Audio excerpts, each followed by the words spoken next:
La luz fluorescente de la sala del tribunal número 4 era demasiado blanca, demasiado fría. Zumbaba con un sonido constante, casi eléctrico, que parecía taladrarme las sienes. Me ajusté el rebozo sobre los hombros, ese viejo rebozo gris que había tejido mi madre hacía 30 años y que ahora era lo único que parecía abrazarme en medio de tanta hostilidad. Sentí el frío de la madera de la silla traspasando la tela delgada de mi vestido de los domingos, el que había comprado en rebaja hace una década y que ahora, bajo estas luces implacables, se veía desgastado, con los hilos sueltos en los puños, gritando pobreza. Al otro lado del pasillo, en la mesa de los demandantes, estaban ellos. Rogelio, mi hijo, mi único hijo. Llevaba el traje azul marino que le compré para su graduación, aunque ahora le quedaba un poco ajustado en la cintura, señal de la buena vida que llevaba. Se ajustaba el reloj dorado en su muñeca izquierda, un gesto nervioso que conocía desde que era niño y rompía algún plato. Ese reloj. Me costó 3 meses de madrugadas en el mercado, cargando cajas de fruta, cuando mis rodillas ya crujían como madera seca. Él no me miraba. Tenía la vista clavada en sus zapatos italianos, moviendo la pierna inquieto bajo la mesa. A su lado estaba Vanessa, mi nuera. Ella no tenía problemas en mirar. Se inclinaba hacia Rogelio, susurrándole algo al oído mientras se cubría la boca con una mano perfectamente manicurada, uñas largas y rojas como la sangre. Sus ojos se desviaron hacia mí por un segundo, y vi esa media sonrisa, ese gesto de desdén que había visto tantas veces en mi propia cocina cuando creía que yo no estaba mirando. Llevaba unas gafas de sol de marca colgadas en el escote de su blusa de seda, y su cabello brillaba como si acabara de salir de un salón de belleza de Polanco. «Huele a naftalina», había susurrado ella una vez, refiriéndose a mi casa, a mi vida. Ahora, en este juzgado, ella parecía la dueña del mundo, y yo, doña Rosalba Cárdenas, solo era un mueble viejo que estorbaba. El juez entró. Un hombre mayor, de cabello canoso y rostro severo, con esas arrugas profundas que solo salen de ver demasiadas mentiras a lo largo de una vida. Todos nos pusimos de pie. Mis piernas temblaron, no de miedo, sino de una debilidad repentina, como si el aire de la habitación se hubiera vuelto más pesado.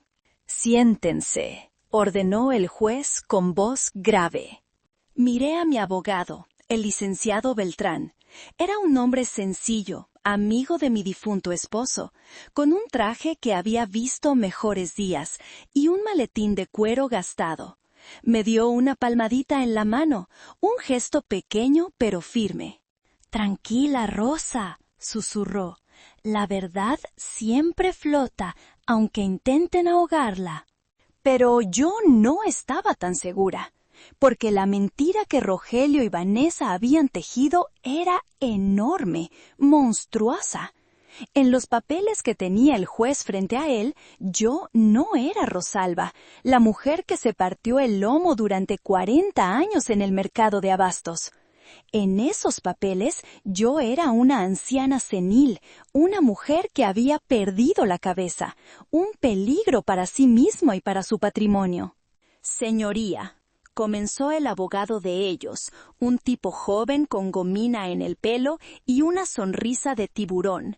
«Estamos aquí con el corazón roto. Mi cliente, el señor Rogelio Méndez Cárdenas, ha tenido que tomar la decisión más difícil de su vida, solicitar la interdicción de su madre y la tutela de sus bienes por su propio bien». Rogelio sollozó. Fue un sonido ahogado, perfectamente ejecutado. Se llevó un pañuelo a los ojos. «Mamá», dijo con la voz quebrada, sin mirarme, «solo quiero que estés segura». Sentí un nudo en la garganta, un dolor físico en el pecho.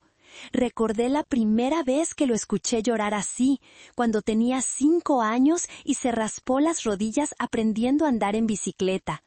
Yo había corrido, había dejado la olla de frijoles en el fuego, lo había cargado en mis brazos y le había prometido que mamá siempre estaría ahí para curarlo. Le había soplado en las heridas, le había comprado un helado con el dinero del gasto.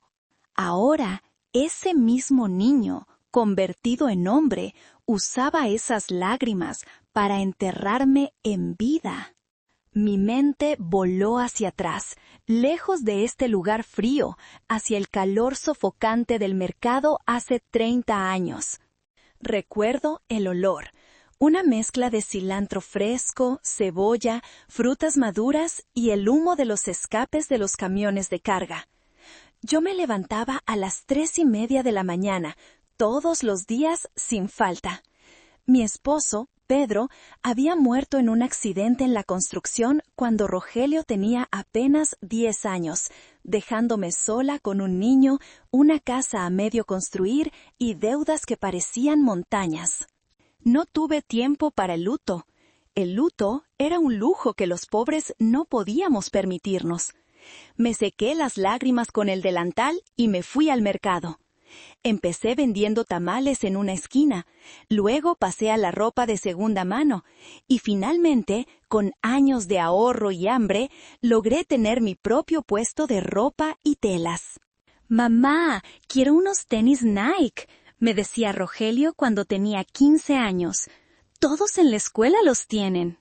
Y yo miraba mis propios zapatos con las suelas agujereadas que tapaba con cartón doblado y le decía: «Sí, mijo, si sacas buenas notas, te los compro». Y lo hacía. Comíamos arroz y frijoles durante semanas. Yo dejaba de comprar carne. Cosía mis propios vestidos con retazos que sobraban del puesto. Todo para que él no sintiera la ausencia de su padre, para que no se sintiera menos que los demás. Le pagué la universidad privada. Licenciado en Administración de Empresas, decía el título, que colgamos con orgullo en la sala. Yo no entendía mucho de lo que hacía, pero verlo con su toga y birrete fue el día más feliz de mi vida. Pensé que mi sacrificio había valido la pena. Pensé que había criado a un hombre de bien. «Gracias, jefa», me dijo ese día, abrazándome. «Todo esto es por ti. Cuando trabaje, te voy a comprar una casa enorme y no vas a tener que trabajar nunca más». Mentiras, dulces mentiras que una madre quiere creer. La realidad empezó a mostrar sus grietas hace unos 5 años, cuando Vanessa entró en nuestras vidas. No me malinterpreten, yo quería que mi hijo fuera feliz. Cuando la trajo a casa por primera vez, preparé mole poblano desde cero, molí el cacao, asé los chiles. Ella entró a mi casa, miró las paredes llenas de fotos, los muebles antiguos que Pedro había barnizado, y arrugó la nariz como si oliera algo podrido. «Es muy pintoresco», dijo, con esa voz chillona que trataba de sonar dulce. «Muy rústico». Desde el principio, Vanessa quiso cambiarlo todo. Le decía a Rogelio que mi casa en la colonia Roma, esa casa vieja de techos altos y patio interior que habíamos logrado conservar a pesar de todo, era una mina de oro desperdiciada. «Tu madre vive sola en esa casona, Roge», le escuché decir una vez en la cocina, mientras yo fingía lavar los platos. «Es peligroso. Debería venderla, darnos el dinero para invertir en tu negocio, y ella podría estar más cómoda en un lugar más pequeño, con gente de su edad». Rogelio al principio la callaba, pero poco a poco el veneno fue haciendo efecto. Empezaron las insinuaciones. «Mamá, ¿olvidaste dónde pusiste las llaves otra vez?», me preguntaba Rogelio con falsa preocupación. Yo sabía que las había dejado en la mesa de la entrada, siempre las dejaba ahí. Pero cuando iba a buscar, no estaban. Aparecían horas después en el refrigerador o en el cajón de los cubiertos. Al principio dudé de mí misma. ¿Será la edad? ¿Será que me estoy volviendo loca como la tía Chole? Pero luego vi las miradas, las sonrisas cómplices entre ellos. Vanessa empezó a manejar las finanzas de la familia. Rogelio me pedía dinero prestado constantemente. Una inversión segura, mamá. Un negocio de criptomonedas. El pago del carro nuevo para impresionar clientes. Y yo daba, siempre daba. Sacaba de mis ahorros, de la renta de los 2 cuartitos que alquilaba en la azotea. Hasta hace 2 meses. Ese día, la gota que derramó el vaso no fue una discusión, fue un silencio. Llegó un sobre a mi casa, un mensajero judicial. Mis manos temblaban tanto que casi no pude firmar de recibido. Cuando lo abrí, sentí que el suelo se abría bajo mis pies. Demanda de interdicción por incapacidad mental. Leí las palabras, pero mi cerebro se negaba a procesarlas. Mi propio hijo, mi sangre, estaba solicitando ante un juez que me declararan mentalmente incompetente. Decía que yo sufría de demencia senil avanzada, que regalaba el dinero a extraños, que acumulaba basura y que era un peligro para mi propia integridad. Solicitaba ser nombrado mi tutor legal y administrador único de todos mis bienes, incluyendo la casa. También había un folleto grapado al final. Residencia El Descanso Eterno. Busqué la dirección. Era un asilo público en las afueras, un lugar con fama de terror, donde los ancianos eran abandonados a su suerte, sedados para que no molestaran. Me senté en el sillón de Pedro y lloré. Lloré hasta que no me quedaron lágrimas. Lloré por el niño de las rodillas raspadas. Lloré por el joven graduado. Lloré por la madre estúpida y ciega que había sido. Iba a llamarlo, iba a suplicarle que no me hiciera esto, pero entonces la vi. Mi vieja bolsa de mercado, colgada en el perchero. Y dentro de ella, mi salvación. Siempre he sido una mujer de números. En el mercado, si no llevas las cuentas claras, te comen vivo. Desde que Pedro murió, yo anotaba todo, absolutamente todo. Tenía una libreta de pastas duras, color azul marino, con las esquinas desgastadas por el roce de mis dedos. No era una contabilidad oficial, era mi diario, mi memoria, mi defensa contra el olvido que ellos decían que yo padecía.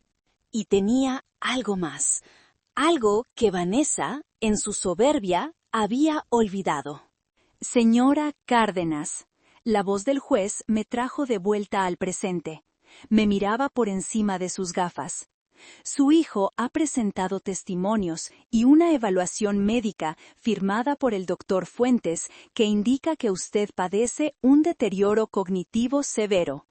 Alegan que usted ha despilfarrado más de 200,000 pesos en el último año en gastos incoherentes y que no reconoce a sus familiares. ¿Qué tiene que decir? Me levanté. Mis rodillas ya no temblaban. Sentí una extraña calma, la calma del que ya no tiene nada que perder porque ya le han roto el corazón. Miré a Rogelio. Él seguía mirando sus zapatos. ¡Cobarde!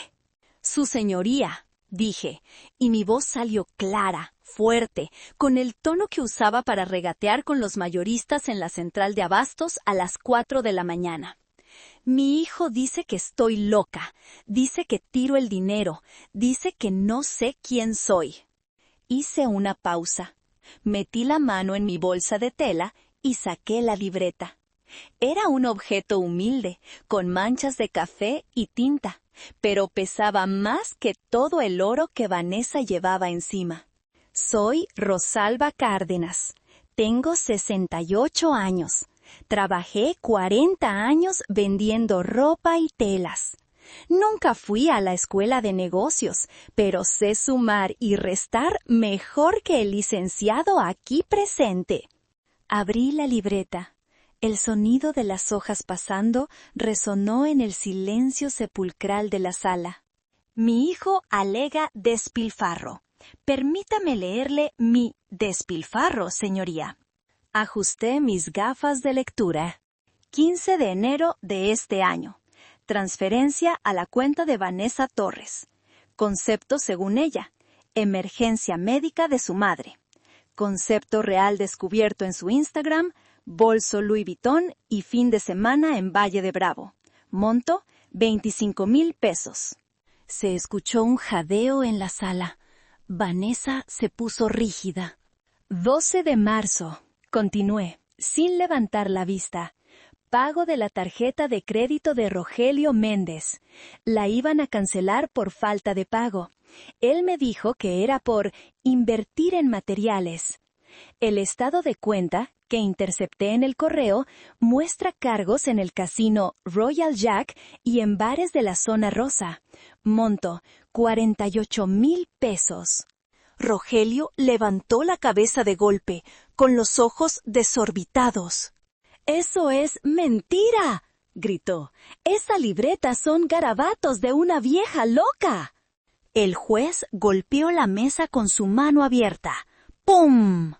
¡Silencio! Deje continuar a la señora. Gracias, señoría, proseguí. Tengo los recibos de transferencia y las copias de los estados de cuenta grapados en cada página. Todo coincide. Pasé más hojas. 20 de mayo. Vanessa llega llorando. Dice que deben la hipoteca de su departamento y que los van a embargar. Me pide que venda mis joyas, las últimas que me quedaban de mi madre. Lo hice. Les di 60,000 pesos en efectivo. 2 días después, Rogelio llega con ese reloj que trae puesto en la muñeca. Señalé el reloj dorado.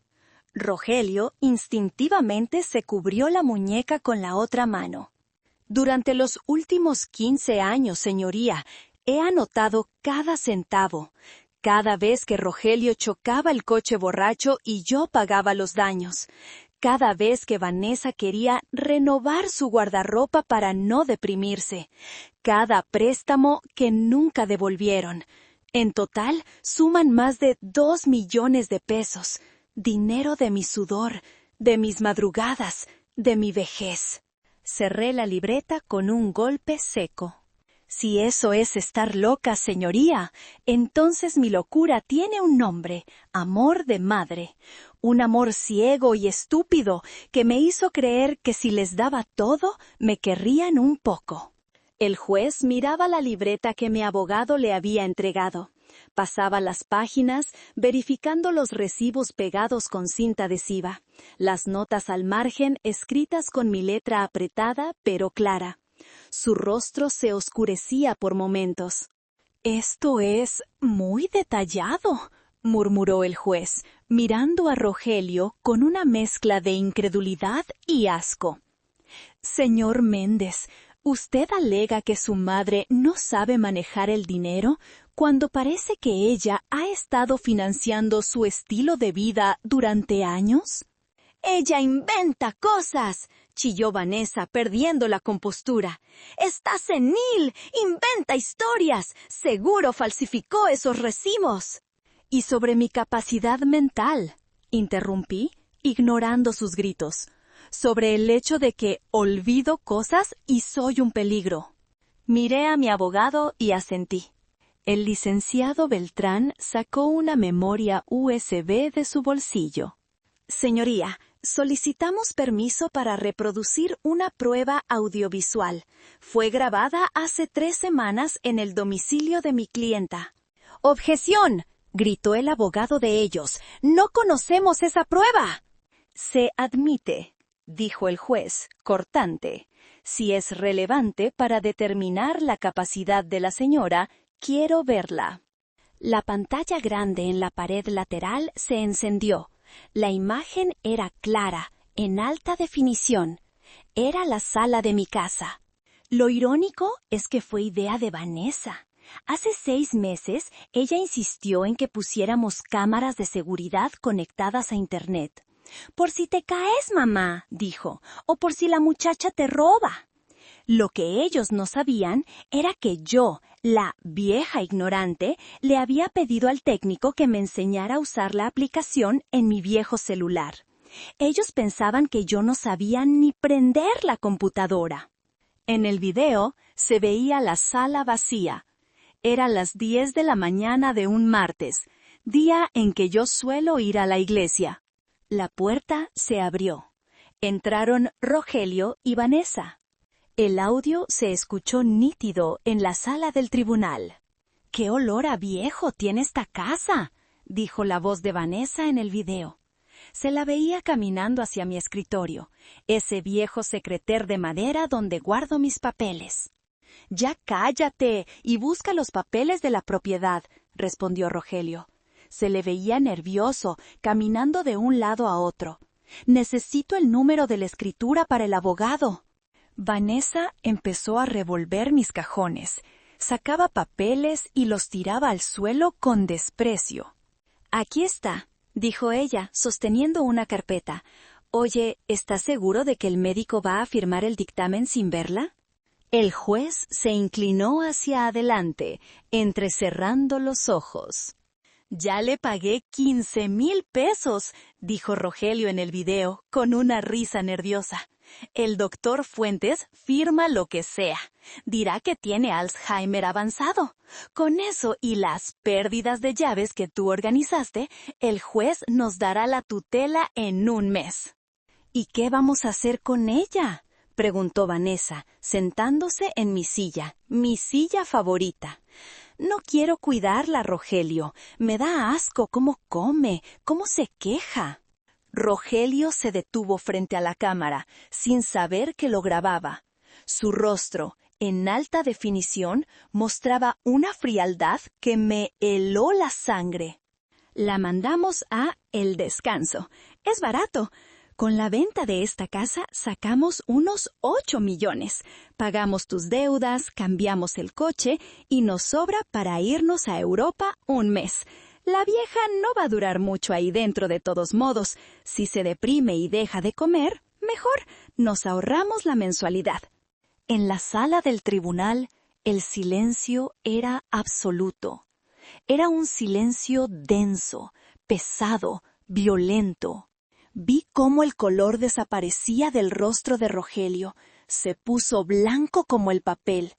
Vanessa se llevó las manos a la boca, esta vez no para ocultar una risa, sino un grito ahogado. El juez miró el video congelado en la pantalla, justo en el momento en que mi hijo, mi sangre, deseaba mi muerte para ahorrarse una mensualidad. Luego, el juez se quitó las gafas lentamente. Sus ojos, antes severos, ahora ardían con una furia contenida. «He visto muchas cosas en esta sala», dijo el juez, con una voz muy baja, muy peligrosa.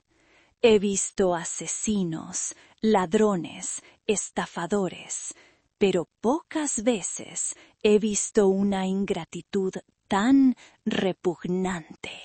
Miró al abogado de ellos, que estaba recogiendo sus papeles, tratando de distanciarse físicamente de sus clientes. «Señoría, yo no sabía», balbuceó el abogado joven. «Cállese», ordenó el juez. Se volvió hacia mí. Su expresión se suavizó. «Doña Rosalba, lamento profundamente que haya tenido que escuchar eso». Yo estaba de pie, con las manos apoyadas en la mesa para no caer. No sentía triunfo, no sentía alegría, solo sentía un vacío inmenso donde antes estaba mi corazón.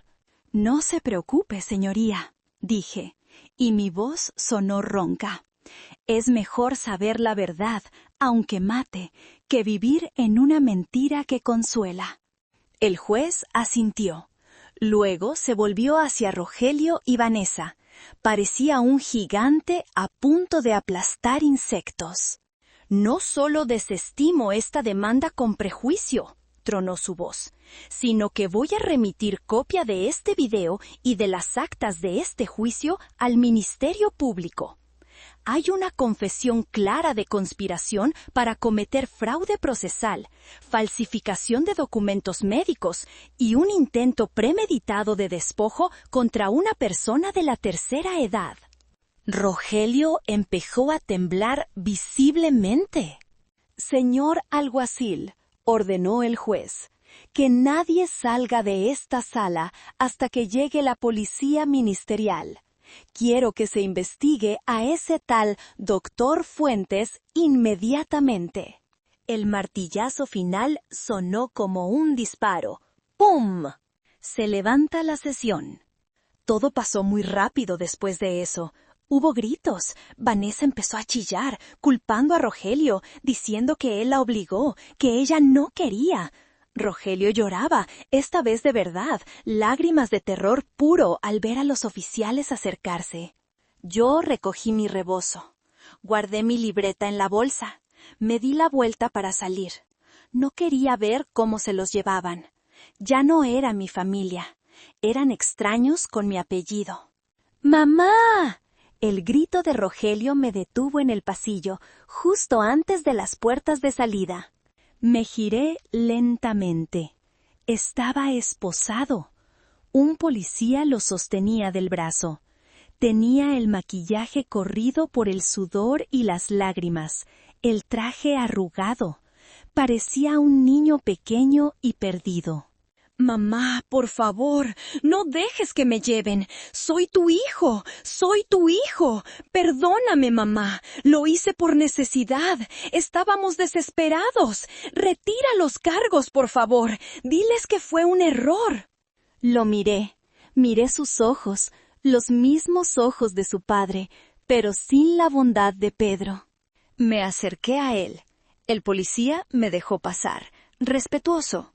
Rogelio me miró con esperanza. Creyó, por un segundo, que la madre tonta y abnegada iba a salir al rescate, como siempre, que iba a vender la casa para pagar su fianza, que iba a perdonar lo imperdonable. Metí la mano en el bolsillo de mi vestido. Saqué un billete de 500 pesos. Estaba arrugado y viejo. Lo puse en el bolsillo superior de su saco, justo al lado del pañuelo de seda. «Mamá, ¿qué?», balbuceó él. «Toma, Rogelio», le dije suavemente. «Esto es lo último que vas a recibir de mí». «¿500 pesos?», preguntó confundido. Úsalos sabiamente, porque cuando salgas de donde vas a ir, no vas a tener casa, no vas a tener coche y no vas a tener madre. Vas a tener que trabajar, vas a tener que sudar y tal vez, solo tal vez, entonces aprendas cuánto cuesta ganar estos 500 pesos. Me acerqué un poco más y le susurré, para que solo él me escuchara. Tú querías una herencia. Te la doy hoy. Te heredo la lección de que en esta vida el que siembra traición cosecha soledad. Me di la vuelta. ¡Mamá! ¡No! ¡Mamá! Sus gritos resonaban en el pasillo de mármol. No miré atrás. Caminé hacia la salida, hacia la luz del sol que entraba por las grandes puertas de cristal. El licenciado Beltrán me esperaba afuera, sosteniendo la puerta. Salí a la calle.